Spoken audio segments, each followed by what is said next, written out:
Okay then, so the Treaty of Versailles. Treaty of Versailles was hugely resented by Germany.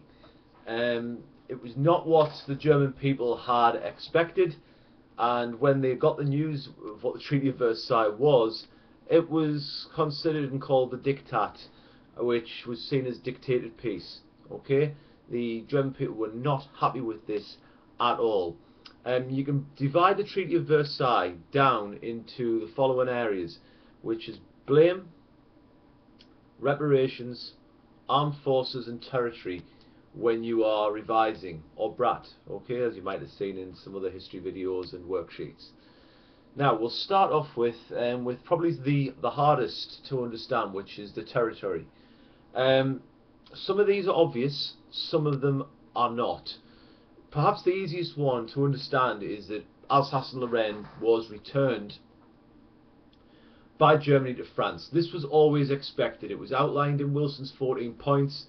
It had been a huge problem between the French and the Germans since it had happened, and it went back. Simple. A more complex and interesting one is the Saar coalfields. The Saar was a valuable area of Germany. The coalfields obviously powered industry, so coal was a valuable commodity in those times, and powered industry in the 1900s. And what you saw was this would be gone for 15 years until a plebiscite would take place in 1935 to decide the future of the Saar. So German people and German industry were being taken away from Germany. To rub salt into the wounds, France would get the coal, so they would get the benefits of having coal. And you know, I'm assuming people who are watching this video are mainly from the northeast of England. We know the importance of coal at this part in the 1900s. Okay, now also as part of the Treaty of Versailles land restrictions was Poland. Poland was restored in Europe. Poland had been, like taken, almost like disappeared in the 18th century, and it was restored. And alongside this Poland was the need for Poland to have a port, an outlet to get trade from the sea. So you would see connected to this Danzig, which was mainly German populace, people who were there, was actually made a free city, right, to give Poland an outlet for its port, and would remain a free city under the control of the League of Nations. So more territory lost here for Germany. Germany was also ordered to give back any land it taken from Russia in the Treaty of Brest-Litovsk. So you saw Estonia, Latvia, Lithuania are all formed. One that links massively into the Hitler's foreign policy one, and a lot of these do, but one you should remember is Anschluss. Germany and Austria together caused a lot of trouble in the eyes of those making the rules after World War One. So Anschluss, this union between Austria and Germany, was prevented. It was never to happen. Now we know it did, but it was never to. And the final one to really touch on is colonies. Germany had wanted its place in the sun. It was trying to become an empire builder like countries like Britain and France. As part of the Treaty of Versailles, Germany was ordered to give over the colonies that gained to the victorious countries. So more salt rubbed in the wounds. Okay? The next biggest one to remember would be the armed forces. Now, you need to understand firstly that Germany had a very proud and great army. Germany had a fantastic army leading into World War One.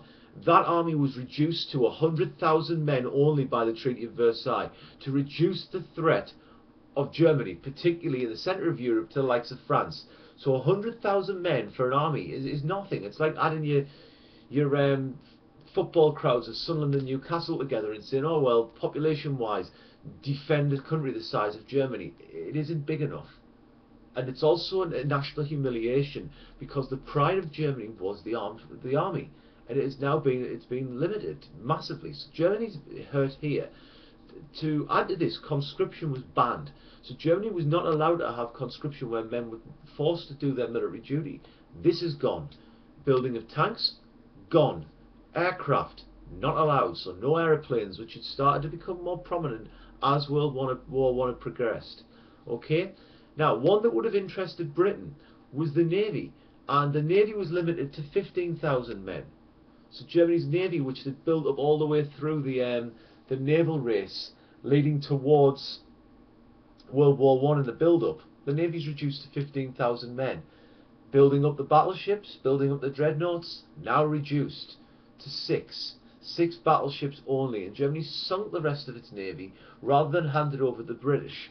On top of that, U-boats, which had been huge in causing problems for Britain prior to during World War One, with blockades surrounding waters, etc., are banned. No more U-boats. One, people get mixed up on the exam and always write about it in territory, land losses, was actually the Rhineland. Germany was not losing control of the Rhineland, and people always make this mistake. Germany still had control of the Rhineland. It belonged to Germany. However, they were not allowed to have any soldiers, armed forces in the Rhineland because it bordered France and it was a threat to the French. Also, when we're looking at this, we've got two other things. I'll cover war guilt last. You've got reparations. Germany was billed for the war, and they would build a figure of £6,600 million, or 6.6 billion. And this was set in 1921. This is going to economically cripple Germany. They cannot afford to pay this. It would take they were given 42 years to pay it off. Now, it was reduced in 1929 and then stopped in the 1930s. So, Hitler wasn't going to pay reparation payments. But this would economically cripple Germany. They couldn't afford to pay this. So when the reparations payments were due, for example, they missed a payment. And that payment would lead to French and Belgian soldiers, 60,000 approximately, invading the Ruhr area to take vital materials, raw materials, as their reparation payment. And the final one, which we're going to mention, is blame. Who is to blame for the war? It's called the War Guilt Clause. And in many ways, this is almost I think it's the most important one, because it's by being forced to accept war guilt, and Germany didn't have much choice in this, because World War One had been a war of attrition. Who's going to run out of manpower, resources, who's unable to fight any longer? So Germany, by being forced really to agree the War Guilt Clause, where they're taking the blame, means there is now a legal precedent for the other punishments to happen. And there's also the moral responsibility that you've lost, but you're also in the wrong. So Germany knows they are taking the blame for something. And if you want to look at it from a German angle, Germany technically didn't start World War One. World War One started as a Balkan dispute, right?